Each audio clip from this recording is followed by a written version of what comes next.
এটাই ধর্ষণ। তৃণমূলের অঞ্চল সভাপতির ছেলে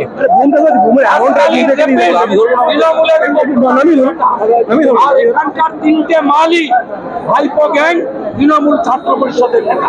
কসবায় কোনো বিরোধীদের যেতে দেওয়া হচ্ছে না, কি লুকানো হচ্ছে? কসবায় যে থানা কলেজ সেখানে লুকানো হচ্ছে নাকি? কোনো বিরোধী ফ্যামিলিকে লুকিয়েছে। কনস্টিটিউশনাল বডি ওমেন কমিশনকে মিট করতে দেয়নি। BJP central leadership mister president জগৎ প্রকাশ নাড্ডাজি আমাকে একটু আগে ফোন করেছিলেন, কালকে আমাদের হাই লেভেল টিম আসবে। আমরা চাইবো ভিকটিম ফ্যামিলির সঙ্গে তাদের কথা বলার সুযোগ পুলিশ করে দেবে। পুলিশ লুকাচ্ছে কেন? কালকেও প্রটেস্ট হবে, হুল দিবস সেখানে হবে আদিবাসীদের, ওই জায়গা ছাড়া। আমি নিজে দেবরাতে থাকবো কন্যা সুরক্ষা যাত্রা হুল দিবস পালনের পরে সাকরাইলে। প্রত্যেক দিন হবে 2 তারিখে ম্যাসিভ অভিযান হবে Kasba towards Kasba under the banner of the ভারতীয় জনতা যুব মোর্চা পশ্চিমবঙ্গ ইউনিট। সব এমএলএ পার্টিসিপেট করবে। আমি বাংলার আপামর মানুষকে আসার জন্য আছে।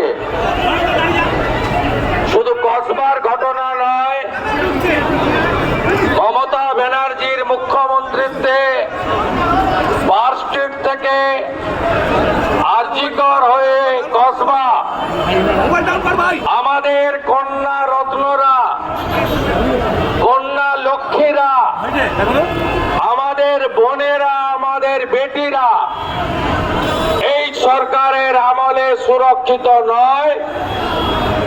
এবং তৃণমূল কংগ্রেস এই পার্টি আগে সবাই বলতো চোরেদের পার্টি, সবাই বলতো তোষণবাজ পার্টি।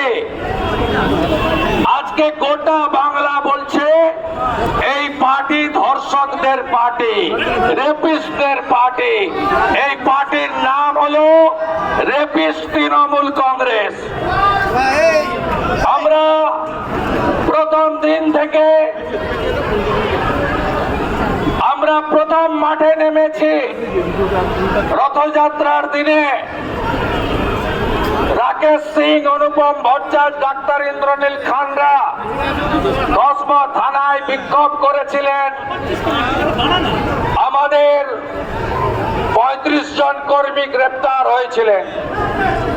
ভারতীয় জনতা পার্টির প্রদেশের পক্ষ থেকে 3 দিন ব্যাপী কর্মসূচি দেওয়া হয়েছিল। গতকাল আমাদের কসবা থানা অভিযানে ভারত সরকারের রাষ্ট্রমন্ত্রী এবং আমাদের সভাপতি ডক্টর সুকান্ত মজুমদারকে অন্যায়ভাবে তার সঙ্গে আরো প্রায় 65 জনকে আটকে রাখা হয় এবং আজ সকাল 7টা পর্যন্ত তাদের জল চা খাওয়ার না দিয়ে লালবাজারে আটকে রাখা হয়েছিল। আপনারা জানেন আজ গোটা পশ্চিমবঙ্গ জুড়ে ভারতীয় জনতা পার্টির কর্মীরা নাগরিকদের সাথে নিয়ে, মা বোনেদের সাথে নিয়ে সব জায়গায় প্রতিবাদ সংগঠিত করছে, মশাল মিছিল করছে এবং সর্বত্র আওয়াজ উঠেছে ছি মমতা ছি। সর্বত্র আওয়াজ উঠেছে মমতা পুলিশ হটাও। কলকাতা পুলিশ এখন রেপিস্টদের প্রোটেক্টর হয়ে গেছে। পশ্চিমবঙ্গ পুলিশ এখন মমতা পুলিশে পরিণত হয়েছে।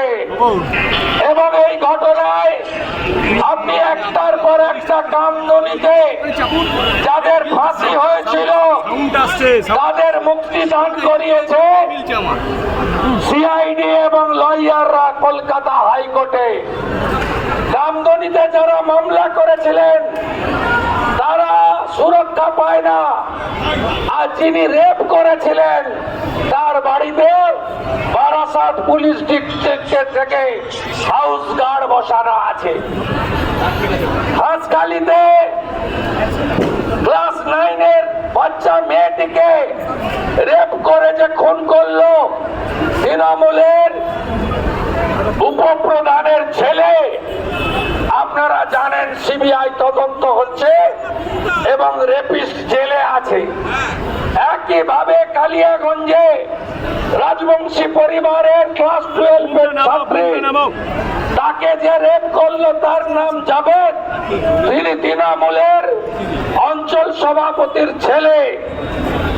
আপনারা জানেন গত বছর 9 আগস্ট 1 বছর হতে যাচ্ছে আরজিকর হসপিটালে ডাক্তার বোনকে ধর্ষণ করে খুন করে প্রমাণ লোপাটের কাজে নেতৃত্ব দিলেন কে? বিনীত গোয়েল, সন্দীপ ঘোষেরা। প্রাথমিকভাবে যিনি সাজা পেয়েছেন তিনি কে? তিনি হলেন মমতা ব্যানার্জির সিভিক ভলেন্টিয়ার।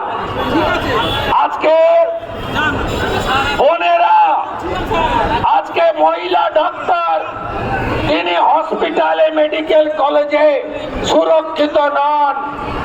কাকে অভিযোগ করবেন আপনি? কোথায় সাফাই দেবেন? আজকে কলেজের মধ্যে আজকে ছাত্রী সুরক্ষিত নয়, ল কলেজের ছাত্রী। কোথায় যাবেন আপনারা? এখানেও আদ্যক্ষরগুলো পড়বেন যে কত রকমের আদ্যক্ষর। এরা কারা? এরা হচ্ছেন ভাইপো গ্যাং। ভাইপো গ্যাং শুধু চাকরি বিক্রি করেননি, কলেজে কলেজে ইউনিভার্সিটিতে দু ছেলের বাবা, সব বিবাহিতরাও তারা এখন ছাত্র নেতা। আজকে 9 বছর কলেজে ইউনিভার্সিটিতে স্টুডেন্টস ইউনিয়নের ইলেকশন হয় না।